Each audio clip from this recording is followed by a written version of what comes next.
welcome back to my channel. My name is Melanie Tana, and I love talking about books, movies, video games, TV shows, stories of all kinds. And today I'm going to be talking about Across the Spider-Verse, the latest entry into the Spider-Verse trilogy of movies. If you haven't already seen it, I'm just letting you know this will be a spoilery video. Before I get into spoilers, just a few things I liked, reasons I think you might like it without spoiling anything for you. It's a beautiful looking film. I'm sure that you've heard that. The character individual designs are amazing. The character stories are amazing.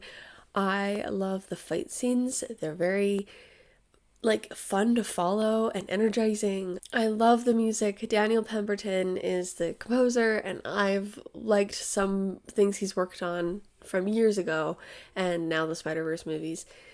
And I just think that you should check it out. And if you haven't seen it, please go see it before you watch the rest of this video. Anyway, for those of you who have seen Across the Spider-Verse, I just wanted to make a quick video going into a very specific thing that I liked about it. As you may know, I tend to make videos on what I liked or what I loved and then what I learned from the thing instead of just rating the story. But I want to talk specifically as a writer about something I learned from it and what was kind of refreshing about this and what made this second installment feel worth a second installment, if that makes sense. Also, you'll have to forgive me because I'm recovering from a cold and I have allergies, I think. So, we'll see, but I'm a little sniffly and I sound a little different. My voice is very tired. I loved this movie. I need to see it again. I still haven't. But as those of you who have seen it know, there are multiple antagonists in this film. And my understanding before going into it was that Spot was just going to be some funny, quick villain that we deal with, and they were just showing him to be like, this is the kind of humor that the movie might have. And then Miguel O'Hara, voiced by Oscar Isaac, excellent job there. He's a little scary vampire Spider-Man. He is another antagonist that I thought would be more like the only true threat to Miles Morales and the gang. But it's actually very interesting how Spot starts out as this non-threat threat. They are antagonists in superhero everything that are threats to maybe a region of people, but not to the character themselves. So what I think is really interesting is how they handle the multiple threats and villains and antagonist vibes, because Miguel O'Hara isn't quite a villain. I'm not going to say that. He's an antagonist, but I don't necessarily like him either, and nor would I trust him. I think Spot, starting off, his progression into this kind of insane incapability to handle his massive power that he just randomly had, that all started with a bagel. That is very interesting to me because Spot can't handle it. He's not doing good things with his power. He's causing mayhem. He has arguably too much power in the fact that he can travel these universes. And he blames Miles for that. And he develops this why aren't we on the same level relationship? Like, he's dying to fight Miles as the main big bad, that this is their destiny. And when that doesn't happen, instead of being like, oh darn it, he becomes a little spookier. I think they worked well with his potential as more than just a villain of the week, and he becomes something more terrifying than you would expect. What I think is interesting about this is then we see Miguel, and he has earned a lot of following from other spider people. He is, all these people have experienced great loss, and as I've heard other YouTubers say, which I think this is very interesting, other spider people have experienced great loss. So has Miles. He lost his uncle, and that's big for him. That's big for a lot of spider people, but they all experienced this, and as anyone who loses somebody does, they looked for an answer, and Miguel gave them that answer. It had to happen. It was a canon event. And so he has this big following of people. And sometimes when you think a leader has the answer, And this is just a real life thing. This happens in cults, it happens in regular leadership situations. If you think they have the answer, you kind of let things slide. You rely on them more, you trust them. You don't fully get it because they had the answer, so they know what needs to happen. They know what's next. They can behave a certain way. And who can say whether the big moral question about Miguel's, canon event theory is correct? No one truly can. I think that there's a lot to be challenged there. There's a lot that isn't super scientific there that someone could, target. Something interesting about Miguel O'Hara that we should keep in mind. Yes, it is Oscar Isaac. Yes, he looks very nice in that suit. I understand. But we have to talk about his angry outbursts at his inferiors.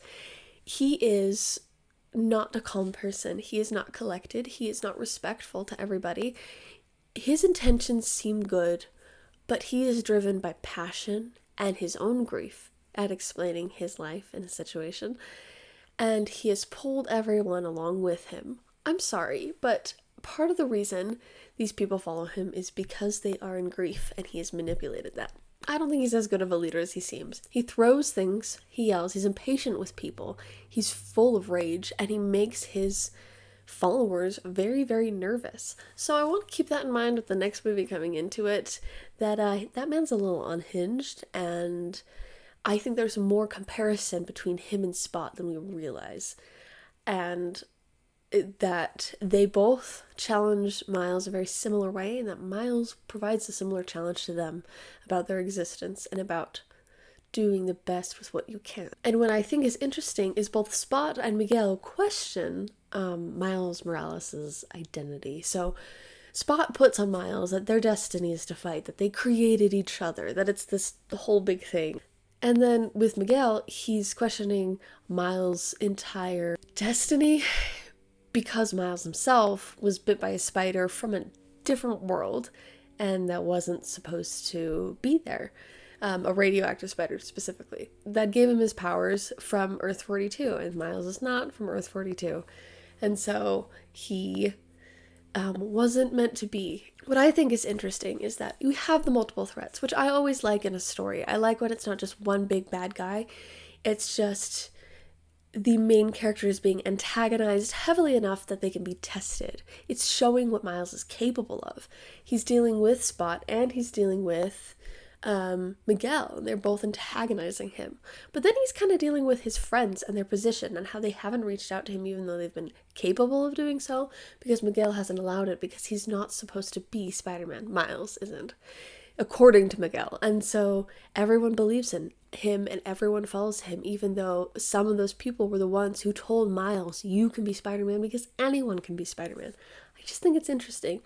And so, ironically enough, Miguel adds to the tension and the threat against Miles and gives him a chance to prove that he's Spider-Man. I think that a really smart thing to do when you're creating a story like this is to add multiple threats. If you want to show a character on the next level, give them unforgiving threats on multiple sides. Have people who don't care about this kid and don't really care about his feelings target him from multiple angles. It's not just one big bad guy sitting in a castle they have to go get. And that's not all villains, but sometimes if you strip away all the powers and layers of a villain, that seems to be all that they are. They don't provide enough of a threat, and it's kind of disappointing. In the first Into the Spider-Verse movie, Miles is consistently questioning if he should be Spider-Man, and that's very common for a character. But what's interesting about him is Miles is not the chosen one. By Miguel's own understanding, he's actually someone who, according to the big prophecy or the canon event type prediction, he isn't the chosen one. He's the almost anti-chosen one. He should not have been chosen by that spider. And this movie presents this, but Miles instantly is like, but what have I done? I've become Spider-Man. I am him now. What does that say? If it happens, is it not destiny? Didn't I not choose this? Did I not make this my destiny?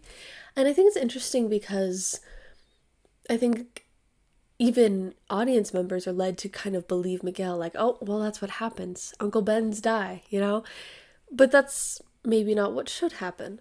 Miles is an interesting character because you so often have the begrudging hero. He's like, I guess I'm the only one who can do it.